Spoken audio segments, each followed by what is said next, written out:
Good morning, everyone, and welcome to the Wilson Center. I'd like to start this event by introducing the President, Director, and CEO of the Woodrow Wilson Center. Ambassador Mark Green was earlier Executive Director at the McCain Institute and Administrator of USAID. That underscores his experience with the global challenges that we face. And with democratic governments seeking new ways to cooperate, Ambassador Green's work as president of the International Republican Institute and president and CEO of the Initiative for Global Development, as well as senior director at the U.S. Global Leadership Coalition, gives us insight into how we might meet that challenge. He was also ambassador to Tanzania from mid-2007 to early 2009, and therefore he knows how policy translates into progress on the ground.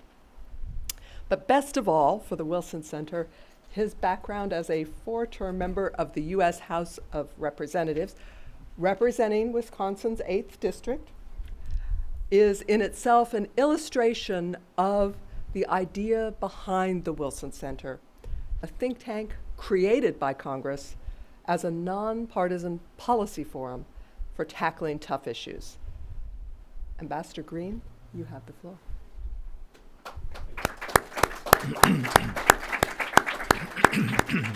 Thank you, Robin, and welcome everyone.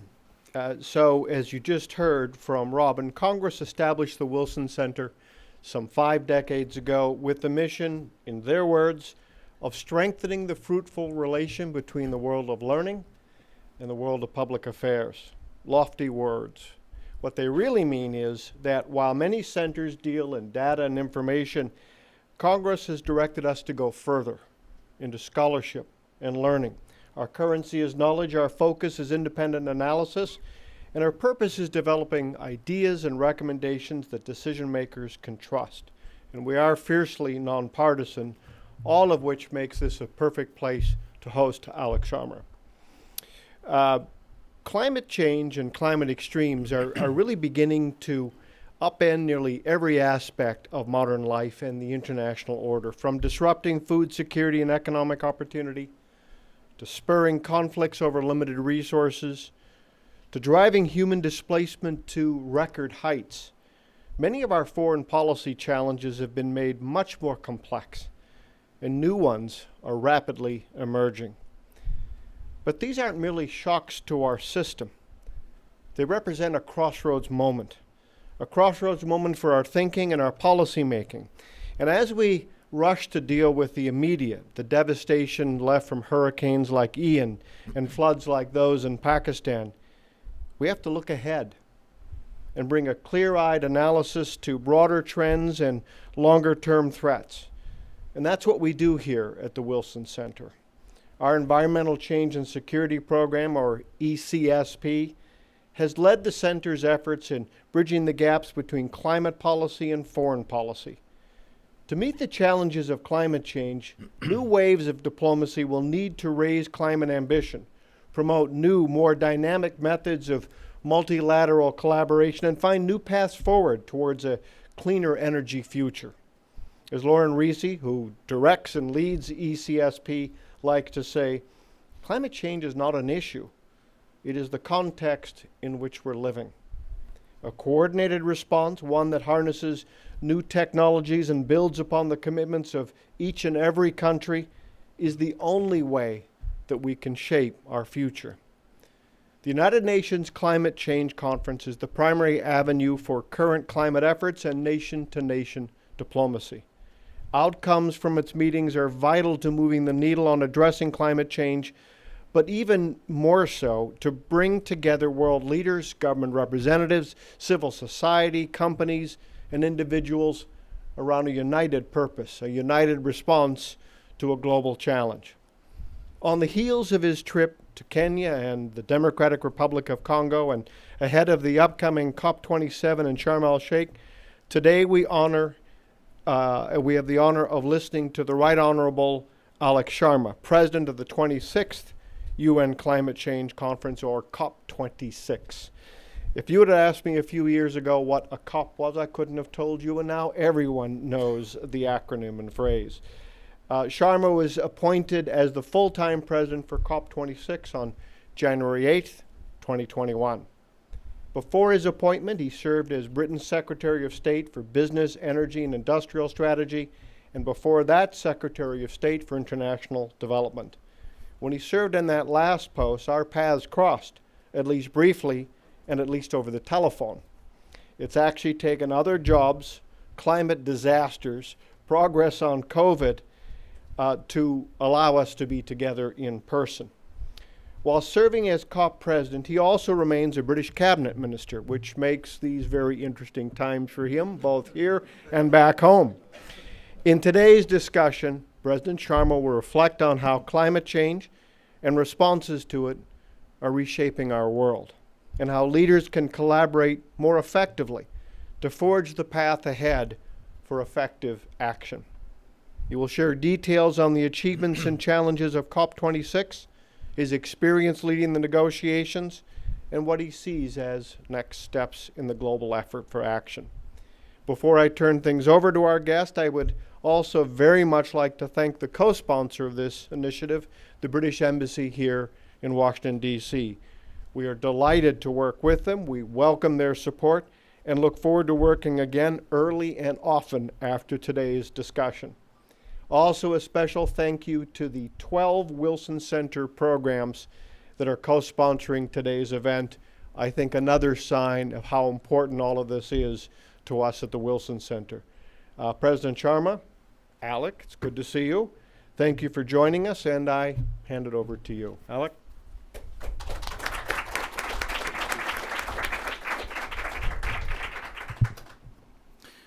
Well, good morning, everyone. It's a pleasure to be here, and I want to start by thanking Ambassador Green. It's great to see you again, and Ambassador Quinville for the very warm welcome that I've had here at the Wilson Center.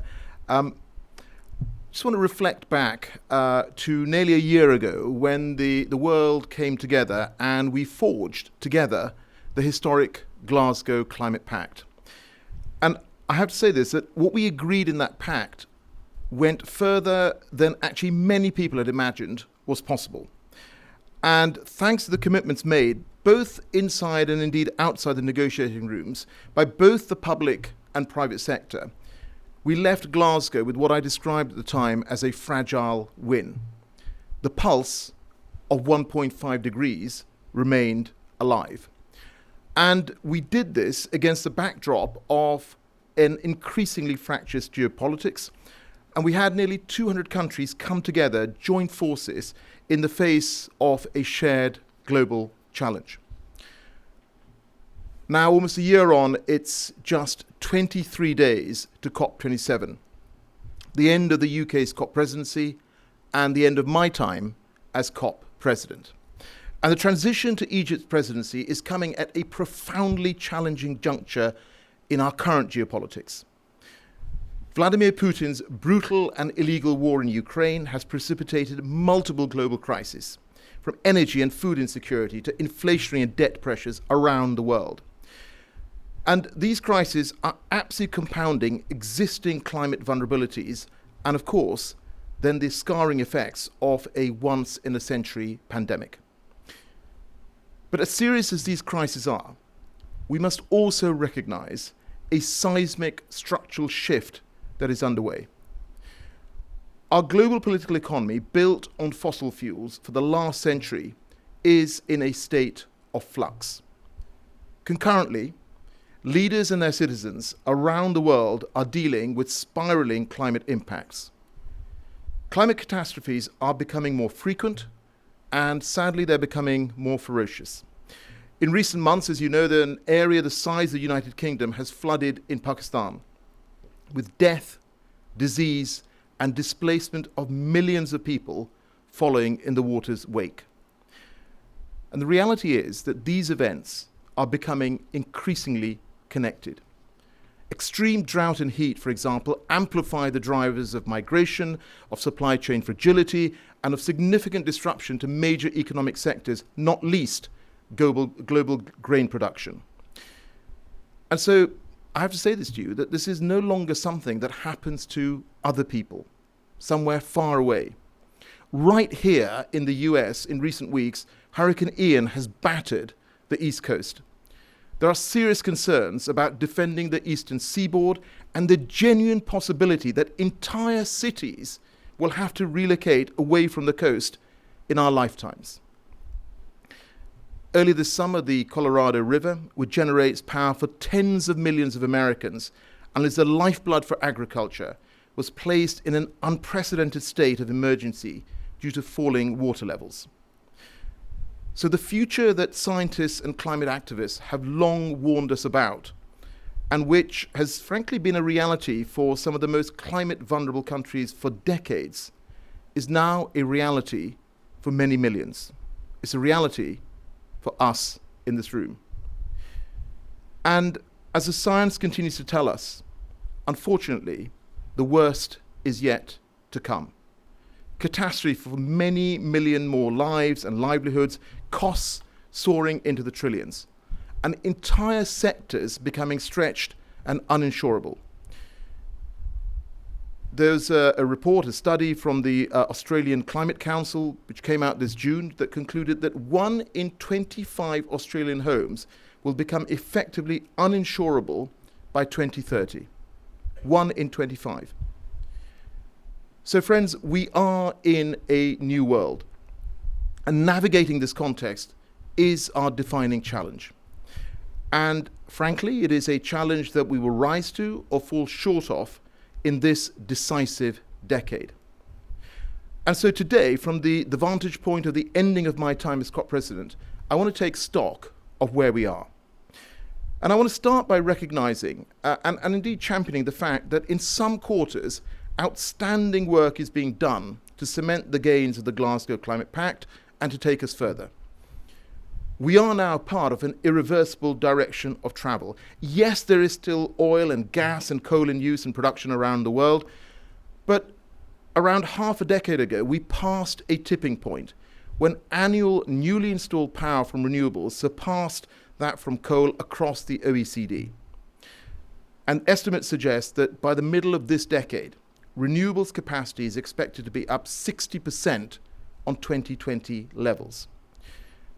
And leaders are, across the world, increasingly turning to renewables to guarantee cheaper, cleaner, and more secure power for their populations.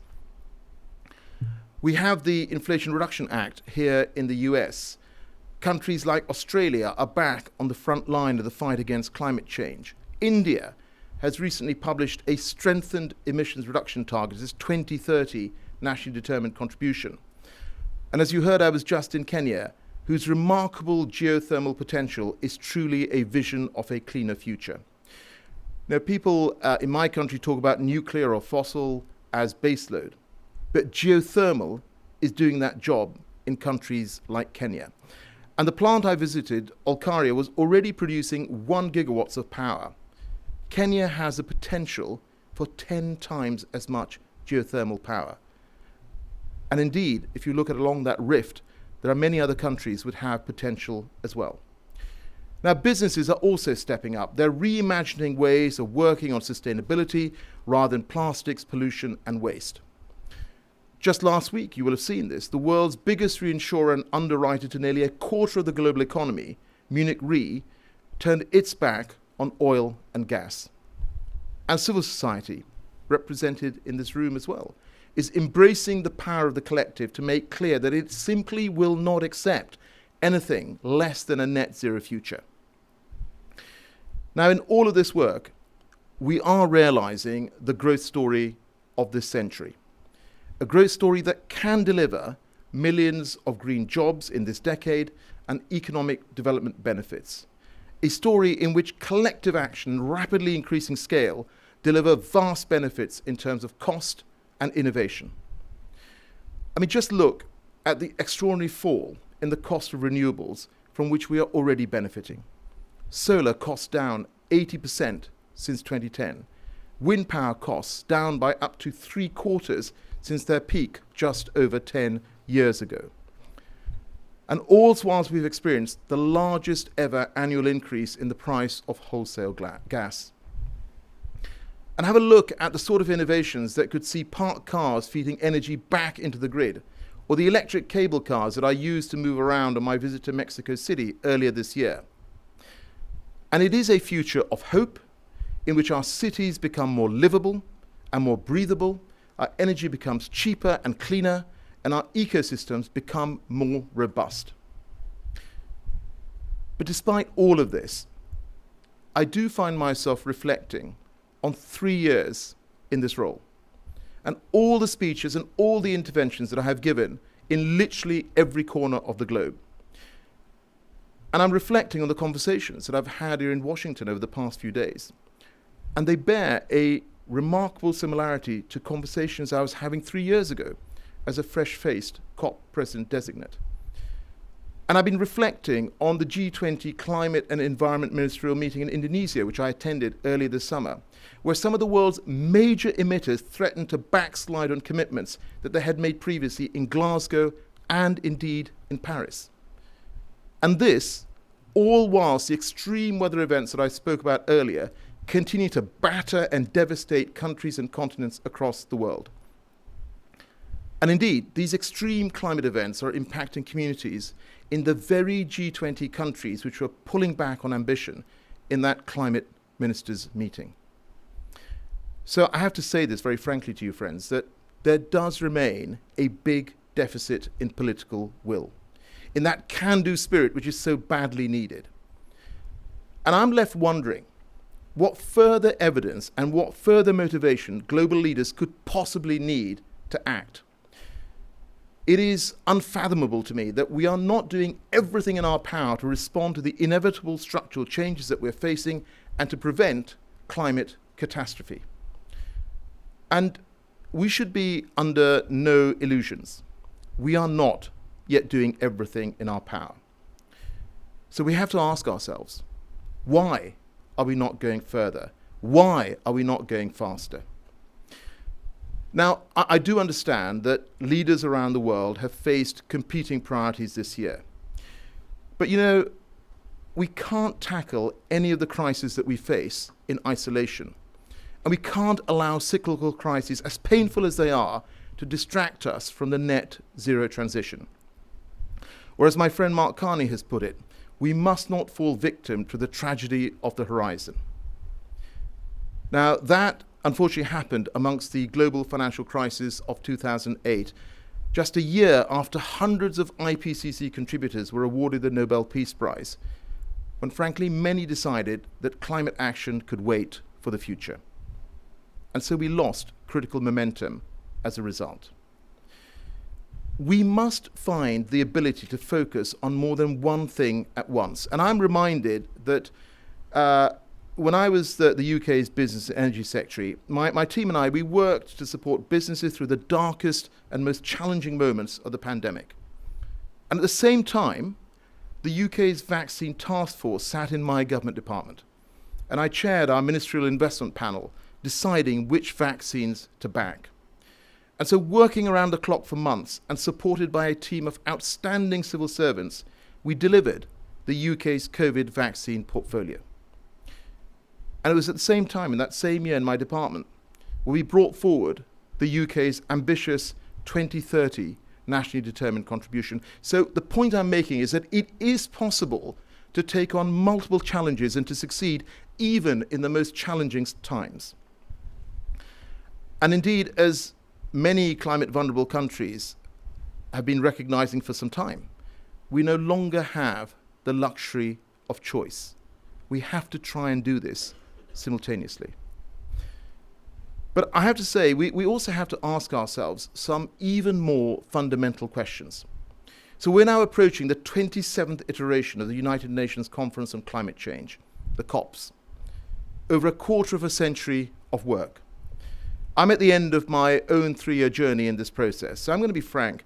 I think we do have to question whether all our current international institutions have fully internalized the grave urgency of the climate situation, and whether we are truly capable of delivering net zero by the middle of the century. So is one of our fundamental drawbacks that we are coming up against the limits of our existing structures? Now, Prime Minister Mia Mottley of Barbados, who is one of the world's most powerful climate voices and whose country is very much on the front line of this crisis, set out her views on this particular question at the United Nations General Assembly last month. Her Bridgetown agenda is a compelling call for an overhaul of our global financial architecture. And actually, I agree with much of what she has set out. Institutions like the World Bank, as admirable as their founding intentions are, were not set up with the purpose of tackling an existential climate crisis. Today, climate must be at the heart of everything that we do. The world can't afford for such institutions to be cautious in how their considerable resources are deployed to tackle the climate crisis. That, I think, is a matter of social justice as well as environmental security. And yes, we also have to talk seriously about dealing with the debt crisis in order to effectively tackle the climate crisis. As a climate friend said to me last week, the road to an ambitious outcome in Sharm el-Sheikh, and indeed to all forthcoming COPs, will pass through this city. It will pass through Washington. And I know that the sentiment of Prime Minister Mottley's agenda commands much support. Secretary Yellen has also spoken incredibly powerfully on the issue of MDB reform last week. And I was at Chatham House in London a couple of weeks ago with some of the world's biggest businesses discussing the course to a 1.5 degree world. And they too were talking about the world order being ripe for a Bretton Woods II moment. So friends, the world is recognizing that we cannot tackle the defining challenge of this century with institutions that were defined by the last. We have to incentivize every aspect of the international system to recognize the systemic risk of climate change and to make managing it effectively a central task. Whether that's multilateral development banks or the private sector, central banks or investment banks, regulators or credit rating agencies, finance ministries or philanthropies. There is frankly no logical reason why every single one of those institutions should not be adapting to tackling the climate crisis a fundamental part of their overall purpose. And ultimately, this is going to be absolutely critical to our efforts to deliver public, private, and multilateral finance, including concessional finance, which is so vitally important, at magnitudes that are far, far greater than we're currently achieving and which we frankly need. It will also be critical to ensuring that the multilateral development banks and the international financial institutions in particular show a willingness to innovate and to stretch their balance sheets. The G20's capital adequacy review suggests ways in which they can do that, and many of us are expecting an ambitious response to that review. And it's all going to be critical to ensuring that the major philanthropies ramp up their contributions, particularly in areas of higher risk or low return. Now, of course, whilst finance is absolutely critical, our political institutions, whether that is the COP process, the G7, the G20, the G77, they also have a role to play. And this is particularly true as we look for genuinely effective multilateral approaches to carbon pricing. Right now, credible estimates suggest that less than 4% of global emissions are currently covered by a direct carbon price, at or indeed above the level that we would need to limit warming to 2 degrees or less. So that point, addressing one of the great market challenges of our time, is of course also of particular importance.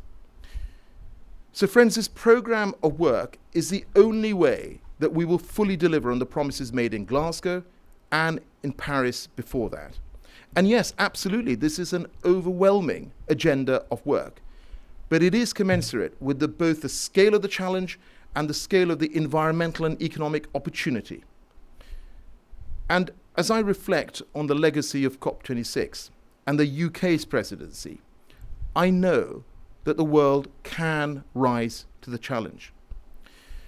Now, of course, it will soon be time for our friends in Egypt to pick up the baton.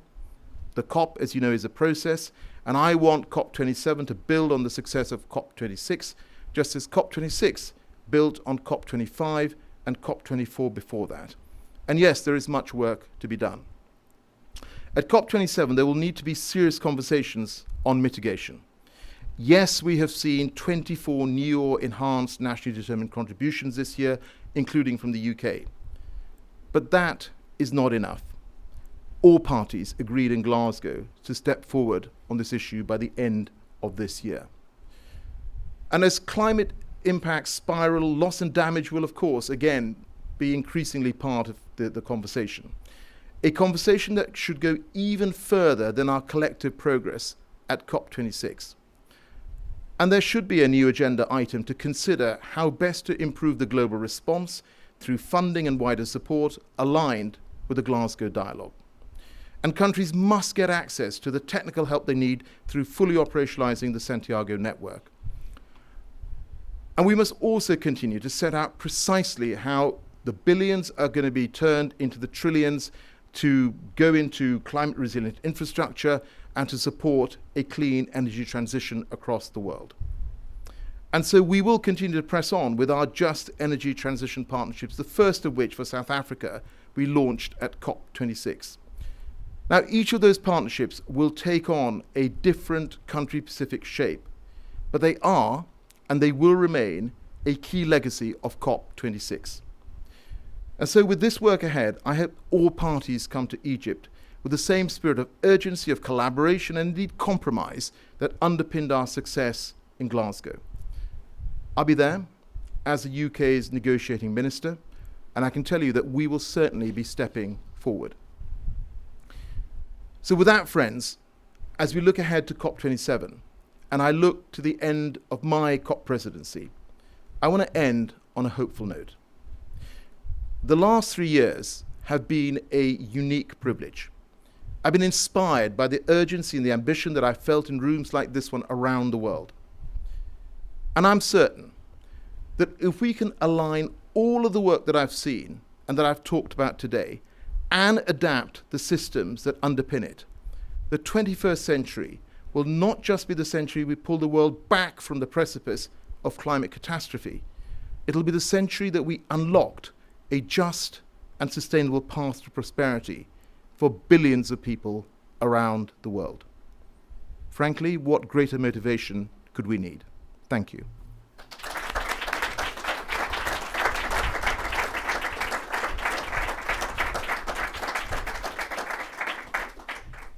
So this is how it's going to go. We're going to have a little chat between us, giving you time to think of some questions, and that includes from our online audience. So don't worry, we are opening it up after a little bit of chat between us. So, Mr. Minister, thank you so much for that overview.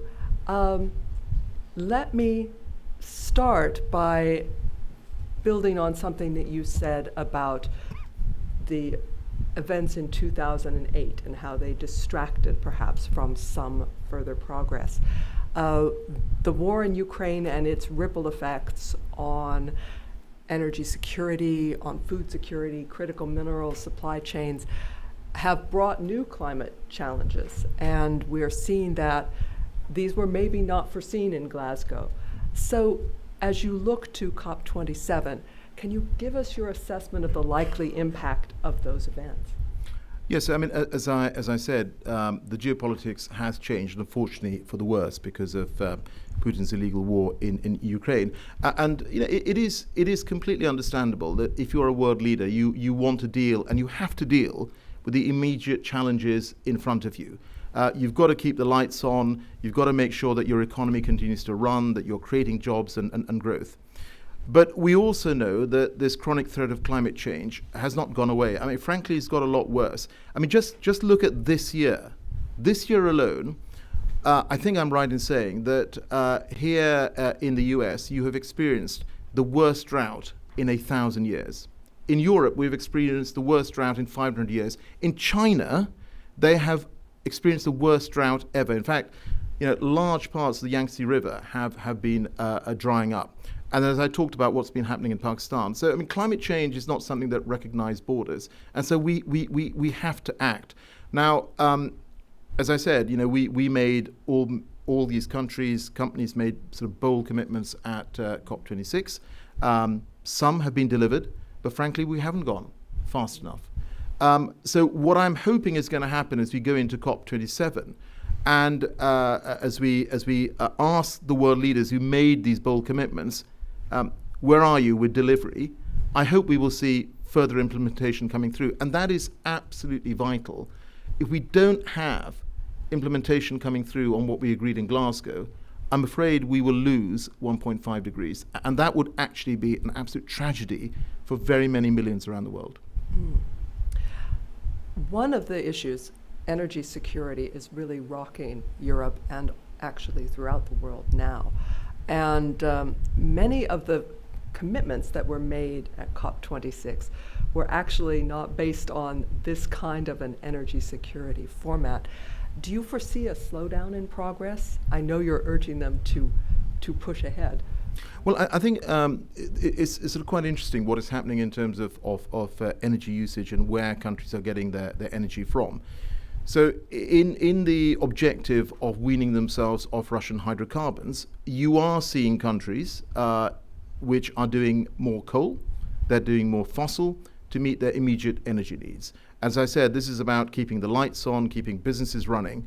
But what you're also seeing is very clear commitments to accelerate on green energy. I mean, if I look at the United Kingdom, for instance, we set out a few months ago our British energy security strategy.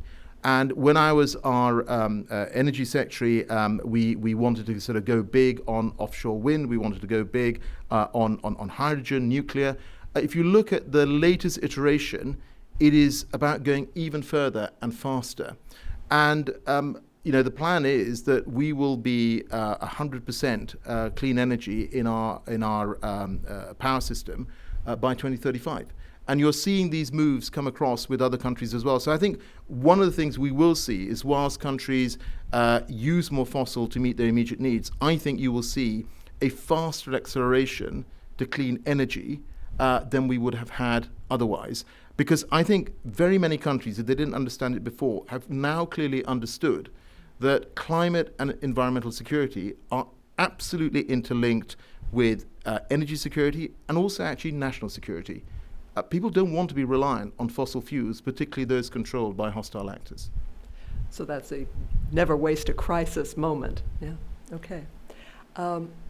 I want to ask you about one of the issues that you were personally involved in negotiating, because you can perhaps give us a little insight to the issues related to loss and damage and those negotiations. And perhaps you could give us your expectations on that issue for this year. Yes, I mean, as I said, I've been in this role for 3 years, and even in that time, I have seen the mood music change on loss and damage. Countries, developed countries, which at one point weren't even willing to sort of have this as a sort of a discussion item, have come to the realization that we have to talk about this.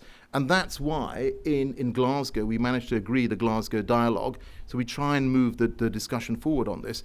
Now, I mean, you will know there are countries that would have liked us to go further at COP26. There are countries that would like the discussions to end with some kind of financing facility. There are other countries which have a different approach on this. The one thing I can say to you is, and I made this point in my remarks, is that I think there is going to be a big push for an agenda item, formal agenda item on loss and damage. The UK, as I said, is very open to this. But what we need to make sure is that we build consensus around this particular issue. I mean, that's the one thing that I learned in the work we did leading up to COP26, is that you have to build consensus. All it needs is a number of countries to walk away, and suddenly the whole sort of fragile discussion falls apart. So I hope what we will see in Sharm el-Sheikh is a positive move forward and a positive discussion around how we deal with the issue of loss and damage. But then also, one of the things we wanted to do was to ensure that countries can get technical support. And that's why I talked about the need to fully operationalize the Santiago network as well. Oh, okay. All right. I see that there are a lot of questions in the room, so to prevent revolution, I am going to go and take a few questions from the room. And here's what I'll do. I'll take 2 or 3. And then we will ask for some answers, and then I will turn to some online questions too, all right? So, yes, lady in the back. That's you. Yeah. Microphone should be coming any second.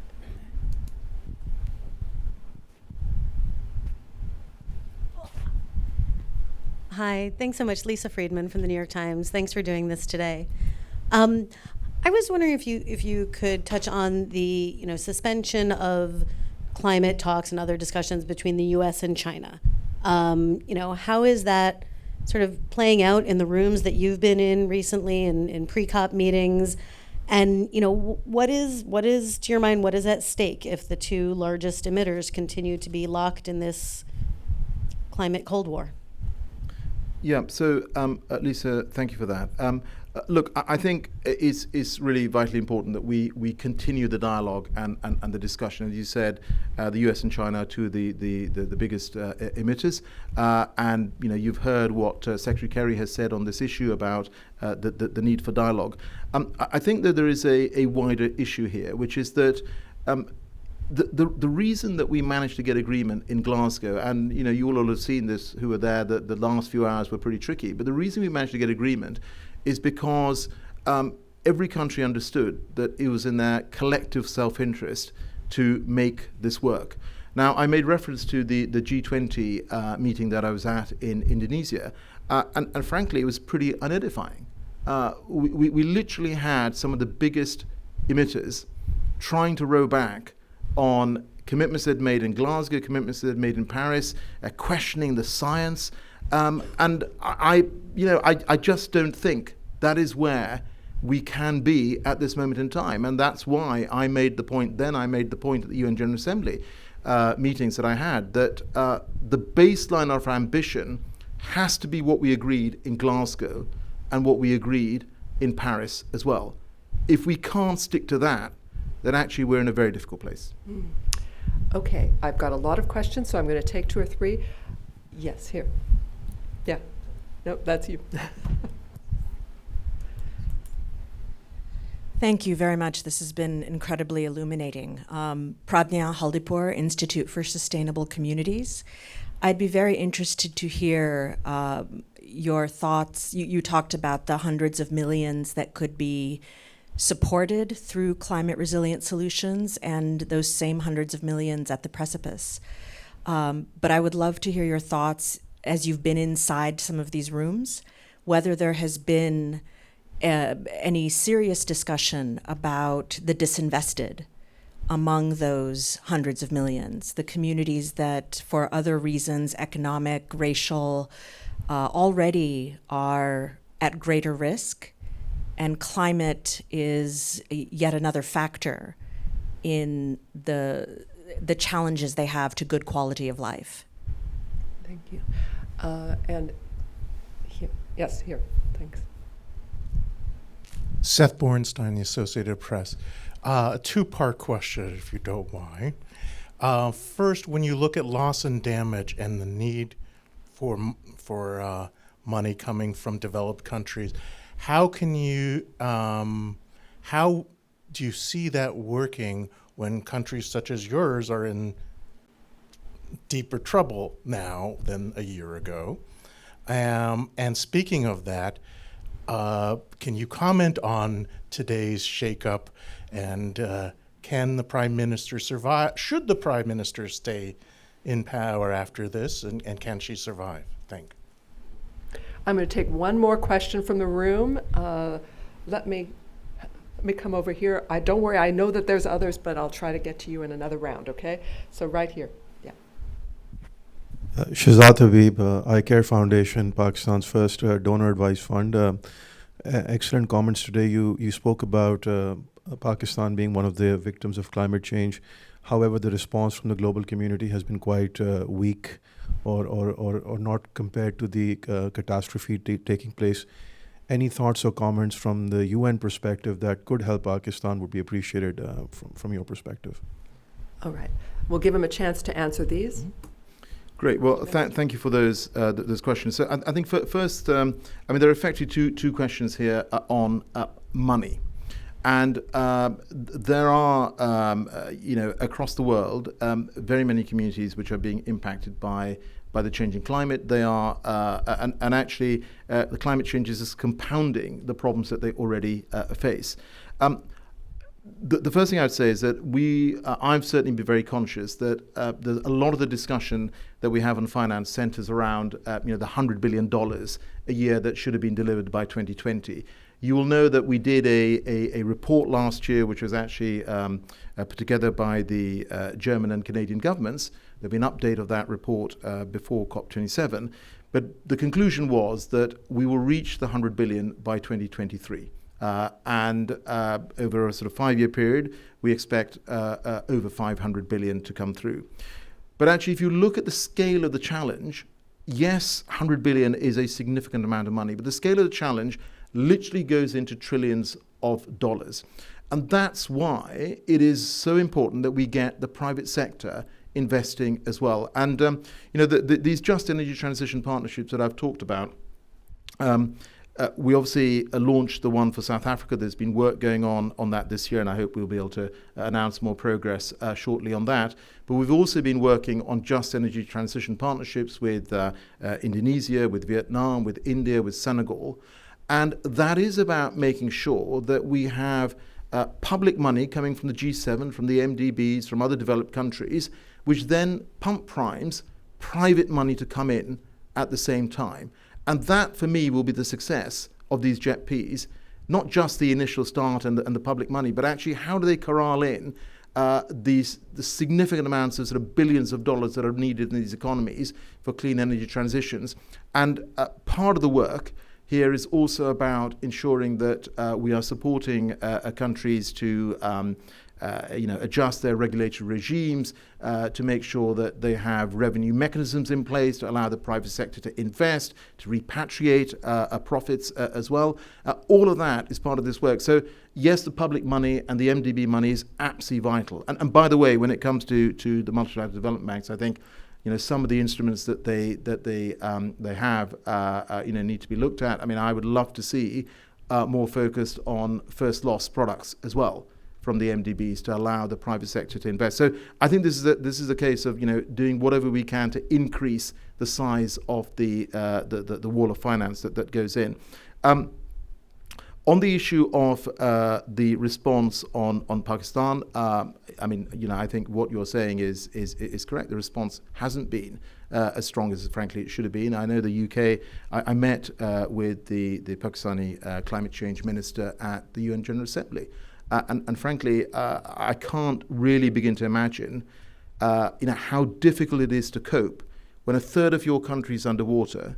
You've got effectively 33 million people being displaced, and you are looking for support from the international community. So I hope that more can be done. But I think this then goes to the heart of some of the discussions that have been happening on this issue on the capital adequacy frameworks, what Janet Yellen has talked about, what Mia Mottley have talked about, is that how do we get more finance mobilized to support economies around the world? And your second question, so in terms of the UK, obviously I've been here. The Prime Minister has, as I understand, done a press conference. I've obviously not seen that. So I would refer you to that. I mean, what I have been focused on resolutely over the last 3 years is making sure that we push this particular agenda forward. And we will keep going. We will keep going into Sharm el-Sheikh. And as I said, the UK will look to play a constructive and positive role in bringing consensus together in COP27. Thank you. In fairness, we have a vibrant online community listening into this, so I'd like to give my colleague Lauren Risi, who runs our Environmental Change and Security Program, a chance to give us a few of those questions. Lauren, thank you're you, up. Robin, and thank you, Mr. Sharma, for the really excellent remarks. So we have more than a few questions online, and I took the privilege of filtering them and pulling out 3 really good questions. One from Professor Paul Arthur Berkman at the Science Diplomacy Center. This kind of ties back to the financing question, but in view of a Bretton Woods moment with overhaul of global economic and governance infrastructures, how do we develop synergies across the spectrum of subnational, national, and international jurisdictions to address climate change with inclusion? And then a related question from Steve Waygood: which organizations should we bring to the table to make it work at scale? And so that's sort of looking across the scales of decision making. A question from Rafael Banda in Zambia on the importance of effective journalism on climate issues. So recognizing the specificity of climate's impacts at the local level, can you comment on how you see the role of journalism in bridging some of these high-level policy discussions to the household level, and how we can better engage and increase climate literacy among journalists who are really doing this work on the ground? The third question from Fiona Clowder: the energy transition requires a vast increase in mineral production, both base metals and critical minerals. Are we looking at the equation of what is needed versus the capacity of the mining industry to produce? And given that this is a big focus at the Wilson Center, I added my own question, I hope you don't mind. What role can the COP process play in making sure that we don't repeat the mistakes of the past when it comes to resource extraction? Thank you. Great, thank you. Some very good and varied questions. So I think firstly, in terms of who do we bring together as part of this discussion on the Bretton Woods moment? Well, actually, I think you need to look at the whole architecture of how the international system is built. And I've talked a little bit about the financial architecture, but I think you need to look at all of this holistically. So one of the things that I think people really appreciated at COP26 is that, yes, we had the negotiations, we had government ministers coming, but we also, for the first time, I think, had a big representation from the business community. And I think that was a really thoroughly good thing, because they came in great numbers, they made commitments, and they interacted with civil society, they interacted with governments on the same platforms. And I've said this a number of times, but I think this is absolutely the case, is that I think in the last few years we have gone past that sort of tipping point where businesses, civil society and governments are thinking in the same way on this issue, on the need for action. And so I hope what we see is even more commitments coming through from the business community. In the last 2 years, I have traveled to around 50 countries. Many of them I've been sort of 2, 3, 4 times. And I can point out to you countries, some actually in the G20, where 3 years ago, there was really no real action from business or government. And during that time, you've seen the business community really come forward and commit to net zero in large numbers. Subnational governments commit to net zero in large numbers, and that has then pulled federal governments forward as well. So I guess the answer is that this is a task for all of us, but why don't we start with the financial architecture, since money actually drives a lot of the changes that we want to see. The second question was on the role of journalism. Look, I think the role of journalism is absolutely vital, and I'm sure there are journalists in this room, and if you don't agree with me, then then please please shout. But a few years ago, this was the whole issue on climate was a preserve of specialist journalists, and we've got some very many brilliant ones, both in the UK and indeed across the world. But I think what these last few COPs have done, and also, frankly, the change in climate, which has been very visible for many people now, it has meant that very many more journalists are taking an interest in this issue. Just have a look at the number of articles on climate that have been published over the last few years. Compare that to what was happening 10 years ago. So I think it's great. And I think what we need to do is to support journalists who may not be experts in this area, to try and sort of understand the processes. In fact, the lead up to COP26, I had a great team leading the engagement with the journalists, the media community, and it was about explaining the process, explaining what we were trying to achieve. And I think the more that we can do this, the more you will have journalists then sort of making the case in what they write for climate action. On your final point of critical minerals, yes, that is vitally important, and I think I know very many governments will have critical minerals strategies. These are issues that, of course, are discussed in wider forum as well. And so this is an important part of it. But I think we also then need to have the discussion on supply chains as well, right? I think that is also going to be really, really important. We all want to sort of push ahead and do a lot more renewables, but you need to have both the raw material and the product to do that. And I know that there are countries that are rapidly looking to expand on solar production, to expand on products for offshore and onshore wind, as a way of sort of diversifying where the manufacturing is taking place. From a UK perspective, we are very keen to make sure that we're getting gigafactories built in our country, that we have got products for wind turbines being produced in the UK as well. And I think you're seeing that across the world. So we have just a couple of minutes, so I'm going to take a couple of questions more, and we'll go from there. So I think I promised you before, so let's hear from you. Thank you very much. It's David Charter from The Times, and I must commend the Minister on living up to being the epitome of the unofficial British slogan, which is to keep calm and carry on in these difficult times we're living. Thank you. I must ask you, though, that Kwasi Kwarteng was probably you may regret his departure from the cabinet. He was, in fact, against, I believe, the Prime Minister's push to restart fracking in the UK. If fracking does start, and it does seem more likely now, doesn't it?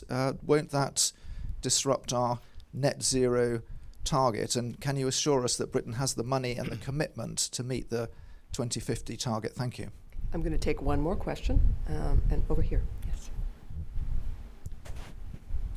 Hi, Carl Brook with the Environmental Law Institute. You've talked a lot about finance for the transition, finance for loss and damage. I don't hear any discussion about the dozen or plus countries that depend for oil and gas revenues, 40 to 90% of government revenues that come from oil and gas. How do we transition the economies of these countries? And some of these are big countries like Russia. How do we transition the economies quickly in a way that we have no precedent for? Thank you. And where's the money coming from? Diana, did you? No? Okay. All right. Mr. Minister. Great. Well, thank you, David, for your remarks and your question. Look, I think the first thing to say is that the UK has a legally binding commitment to net zero by 2050, and that, of course, came in under a Conservative government. But it's not just about 2050. We also have near-term carbon budgets. The last carbon budget was passed into legislation last year, Carbon Budget 6, and that is legislating that we reduce emissions by 77% by 2035 on 1990 levels. That is a commitment that this government is very much sticking to. We will, as you know, we also set out a net zero strategy last year ahead of COP26, which was praised by the Independent Committee on Climate Change.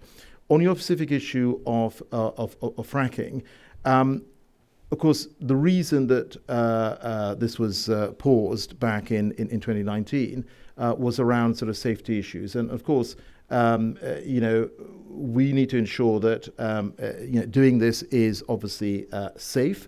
But also the Prime Minister has been very clear that ultimately this is about local communities deciding. And if you look at some of the polling that is out there, it suggests that actually I think the latest polling that I've seen is something like sort of 17% of people support fracking. And the reality is that scaling up fracking, if you go down that route, it will take years. It will take years. That is not going to solve your energy security issues right now. So, I mean, let's see what communities say about this particular issue.